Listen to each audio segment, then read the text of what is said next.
Всем привет, друзья! Вы на канале Контрольная рыбалка. Меня зовут Юля. Если вы не со мной, то обязательно подписывайтесь, ставьте лайки, оставляйте комментарии, следите за обновлениями. Я, естественно, на рыбалке.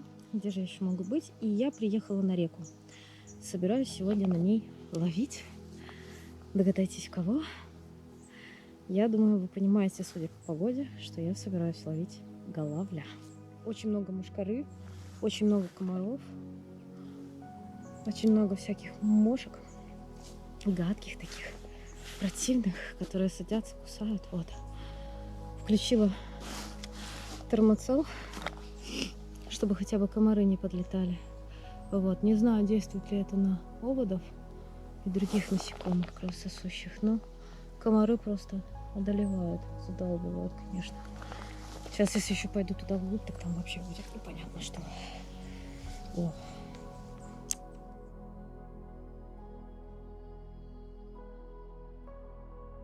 Смотрите, поводок у меня будет 0,22, потому что на этой реке есть коники. Вот, и будет обидно, если какой-нибудь коник клюнет у меня и сойдет. Привязываю поводок к плетенке, как шок-лидер. Получается тонкий узел, который не будет ломать кольца. Вот, видите, такой хорошенький. И он самозатягивающийся. Чем больше на него идет нагрузка, тем больше он затягивается.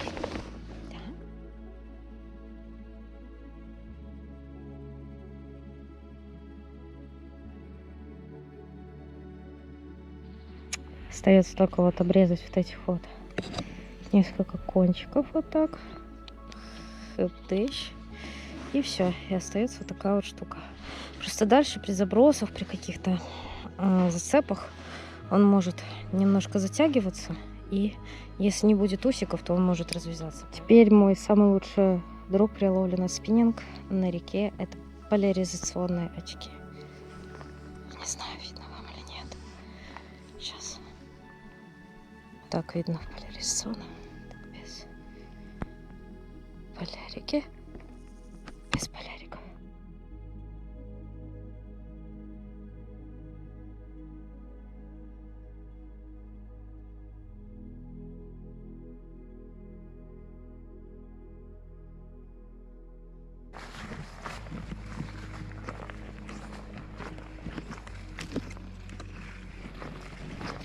Ничего себе.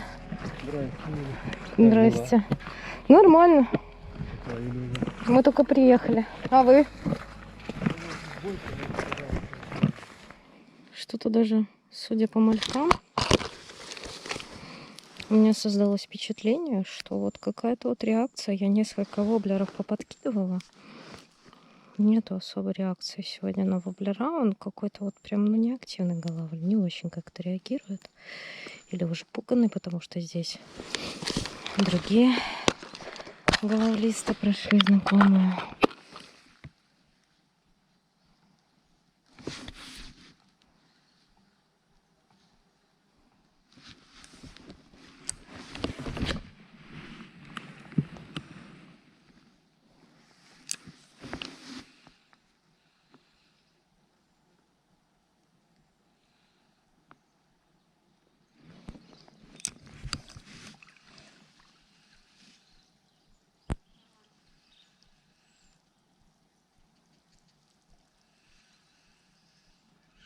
Есть, ребята.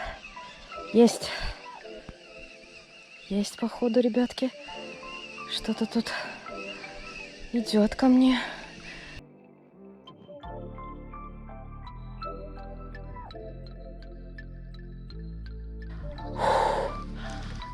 Хорошо. Есть. Ребята, голавль, смотрите, какой хороший. Вы не поверите, на что взял, ребята. Сейчас мне его как-то надо утомить немножко. Поклевка, посмотрите, у меня руки трясутся. Это просто невероятное что-то. Ребята, ну это есть уже. Даже если уже прямо в ноги мне улепетывает.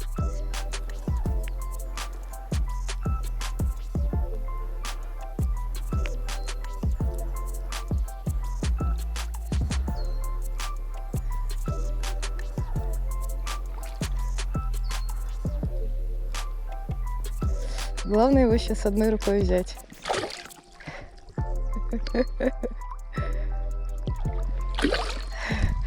Как вы видите, блесна наша сработала у меня.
Самое интересное, что рыба стояла под деревом. Поклевка была шикарная. Отдать фрикцион. К сожалению, я не думала, что он оттуда клюнет, и не успела снять. Но все равно это первый голавль.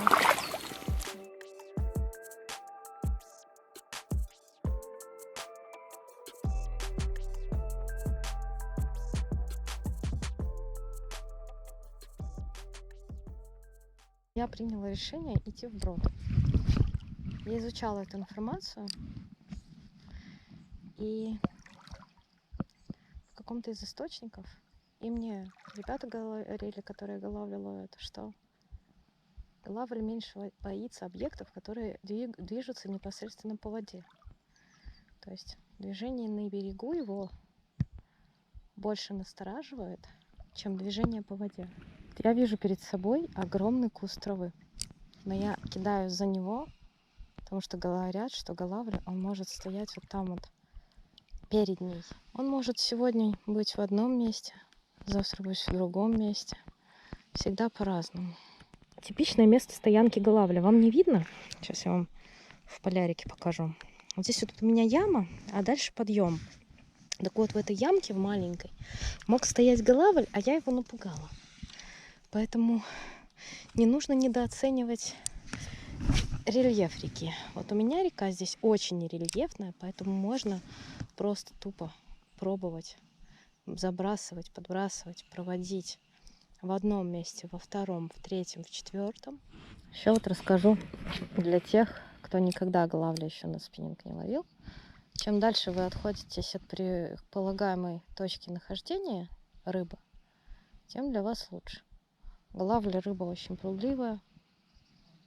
Это уже проверено 3 годами рыболок. Вот. Я даже сейчас вот в светлой кофте, это не очень хорошо.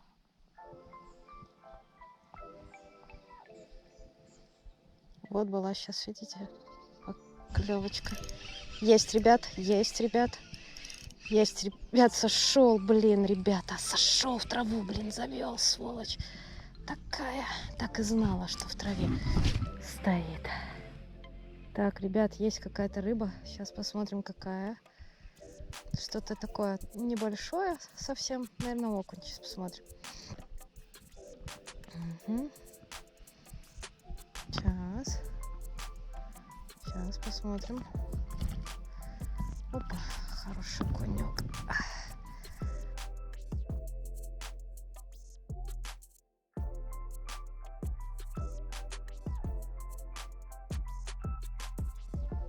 Ну что, друзья, у меня уже был один голавль, была еще одна поклевка голавля, я его тянула, но он сошел в траве, и было, наверное, штуки 3 окуньков, вот, которых я, естественно, всех успешно отпустила обратно.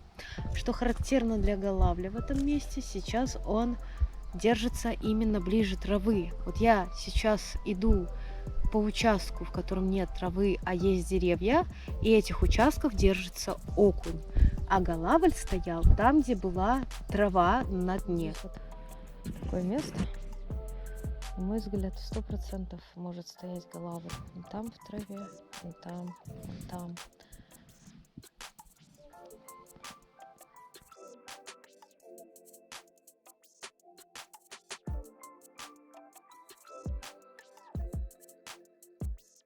Вот такой вот окуняшка, хорошенький.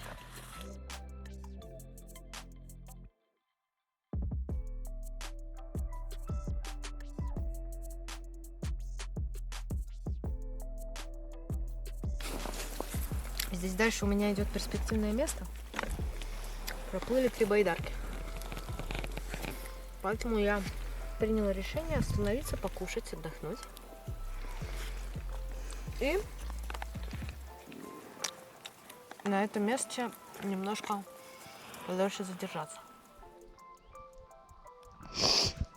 Так, у меня было там 2,3 грамма, а здесь 1,3. Я сейчас, конечно, в дальности заброса потеряю, но посмотрим, выиграю ли я что-нибудь.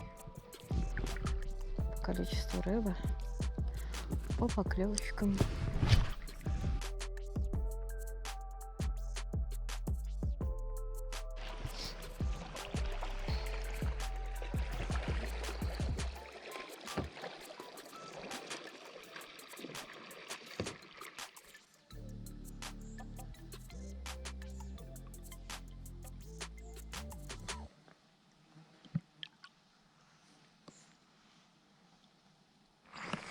На входе в поворот проплывало очень много байдарочников.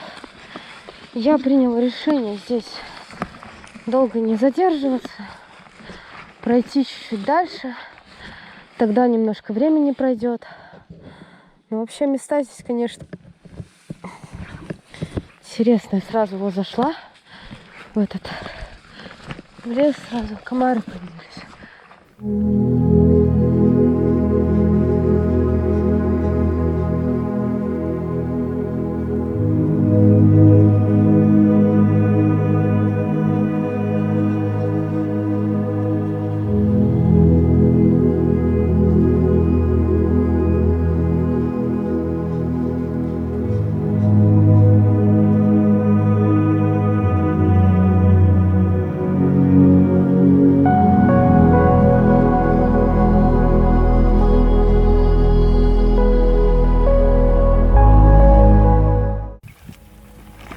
Господи, друзья, скорее бы вся эта беда закончилась с этим долбанным коронавирусом, чтобы все белорусы, которые ездили в свои Турции, Греции, не знаю, там, Венеции, куда вы там все ездили, чтобы вы наконец поехали туда, куда вы хотите. Мужики ехали на этих штуковинах, не побоялись, едут люди по 3 человека в лодках, прям рядом с ними. У вас совести вообще нет, позорники. Нашли здесь, курорт, Сочи. Это Налибокская пуща. Это Западная Березина. У вас никакого, ничего святого у вас нет. Возмутительно. Всем, кто продолжает смотреть мой канал, огромная благодарность. Все, кто еще не со мной, то обязательно присоединяйтесь, подписывайтесь, ставьте лайки, оставляйте комментарии, следите за обновлениями. Друзья, почаще выбирайтесь на рыбалочку. Сейчас лето, замечательная погода. Не унывайте, не расстраивайтесь. Я вот, например, простыла. Я не знаю, чем я сейчас болею. Не болею, мне непонятно. Может быть, застудилась на нем, и ни черт его знает. Но я стараюсь смотреть на эту жизнь позитивно и советую вам того же. Тогда организм будет бороться со всеми хворями, и мы будем выздоравливать без всяческих последствий. Не болейте, всем ни хвоста, ни чешуи. Пока.